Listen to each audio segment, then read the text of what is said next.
You're planning a trip to Switzerland and thinking about getting the Swiss Travel Pass? Well, before you do, there are some things you need to know. This is Switzerland Insider. My name is Greg, I'm Swiss, and my goal is to help you experience Switzerland like a local.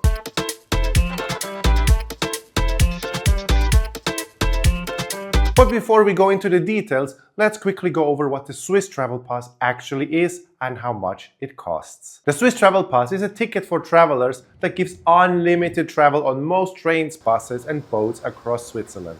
It also includes free travel on some mountain excursions, discounts on others, and free entry to over 500 museums. You can buy it for 3, 4, 6, 8 and 15 consecutive days. Now, if you suddenly get a choking feeling in your throat or you feel like someone punched you in the stomach after seeing these prices, don't worry.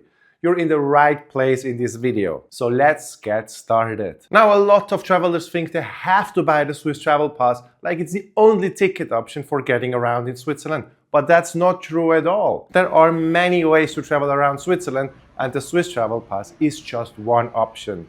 You can buy point-to-point tickets, use the Swiss half-fare card to get these point-to-point tickets for half the price, get regional passes, or even use special day passes like the pre-purchased non-refundable Saver Day Pass. Depending on your itinerary, these options might actually save you more money than the Swiss Travel Pass. Now, the second mistake sort of people make is they think the Swiss Travel Pass covers every single train, every bus, boat, cable car in Switzerland, but that's not true at all also. To be clear, the Swiss Travel Pass does cover most public transportation in Switzerland, like the SBB trains, several boats, trams, buses, but it's not an all-access pass to the entire country and everything that's moving inside of it. While some mountain excursions are fully included, now these are Rigi, Stanzerhorn and Stoss all around Lake Lucerne, many others are only discounted. I'm thinking of the Wengenalb Railway, for example. They instead offer a discount instead of free travel when you show the Swiss Travel Pass at the counter and book the ticket. Now the same goes for cable cars, gondolas and other funiculars around. Other mountain railways like the Gornergrat Railway in Zermatt and also Mount Pilatus, for example, with the famous cogwheel train, they give you 50% off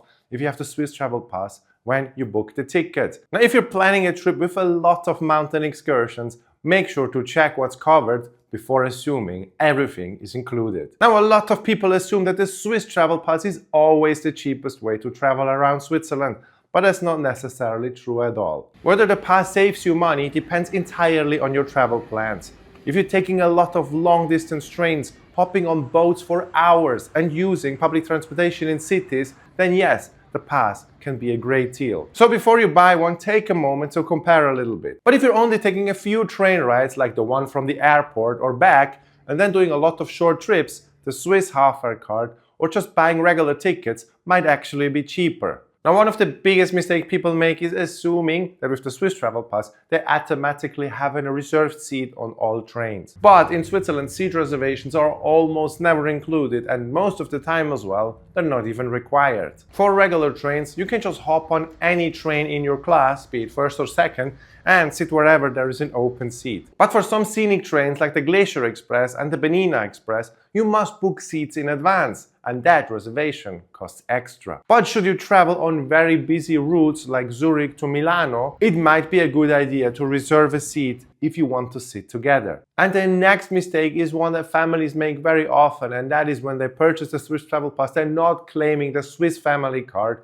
if they have kids between 6 and 16 years old. Now, the Swiss Family Card allows kids to travel for free when at least one parent has a valid Swiss Travel Pass. Now, you have to request it when buying the pass. It's not automatically included, and if you forget to ask for it, you might end up paying for child's tickets unnecessarily. This applies even if you buy the pass online. And if you're traveling with kids under 6, they already ride for free without any passes needed. So important, if you're traveling as a family, don't skip this step. Now, some people think that the Swiss Travel Pass works like a day pass that's valid for 24 hours from the first time you use it. But that's not how it works. The pass is valid for calendar days, meaning that each day starts at midnight and ends at 5 a.m. the following day, no matter what time you first use it. So if you activate your pass at 6 p.m. for example, that first day still counts as a full travel day, even if you only use it for a short evening trip. Now, this is important to keep in mind if you arrive in Switzerland late in the day. If your travel plans allow it, it might actually be smarter to start using your pass the next day or the next morning, so you don't waste a full day of validity. Now, some people think that anyone can buy and use the Swiss Travel Pass, including Swiss residents. But actually, the pass is only available for travelers. Now, if you live in Switzerland, you can't buy it. Instead, the Swiss residents, they have access to other travel passes, like what we call GA travel card, that works similarly, but it is only for people living here. Now, there are also some Swiss regional passes and half-fare subscriptions that only locals can use, and I will cover that in a different video. But just when time of booking, make sure that you don't confuse the two options. Now, many travelers assume that there is just one Swiss Travel Pass option, but in reality, there are different versions of the pass. First, we mentioned before there is a choice between actually first class and second class. Now, first class gives you a more spacious seat, bigger windows, and generally a more comfortable experience, especially on scenic trains and on boats. But second class is already very comfortable and perfectly fine for most travelers. Then there's the Swiss Travel Pass Flex, which works differently from the regular pass, okay?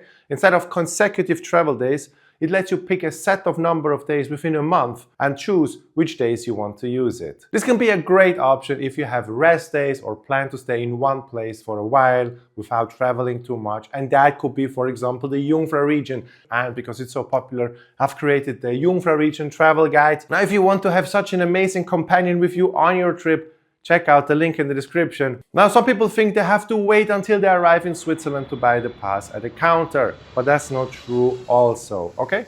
You can actually buy it online before your trip and from official websites, travel agencies and rail companies. In fact, it's often better to buy it in advance so you don't have to waste time at a ticket office when you arrive. Also, don't be afraid, that number is not capped and there will be always a pass available. Now, if you're into purchasing such a pass and you like this kind of videos that come here for free, you can actually support me by purchasing the Swiss Travel Pass through an affiliate link, okay? It's linked in the description, and this pass will cost exactly the same wherever you buy it. Just the difference is I get a small cut from the purchase price, and that as well helps me make better videos on this channel and give out more information. Now, a lot of travelers think that the Swiss Travel Pass is just for trains, but it actually includes way more than that. Now, besides unlimited travel on train, buses and boats, the pass also gives you free entry to over 500 museums across Switzerland, such as the Ballenberg Open Air Museum. This is a fantastic museum close to Brienz, where you get to know about the history and Swiss living, Swiss agriculture, and is such an amazing place to be. I really like it. Also, you can have access to the Swiss Museum of Transport, for example. This is also a very, very beautiful museum near Lucerne. Now, all these museums normally cost somewhere between 20 and 40 Swiss francs admission.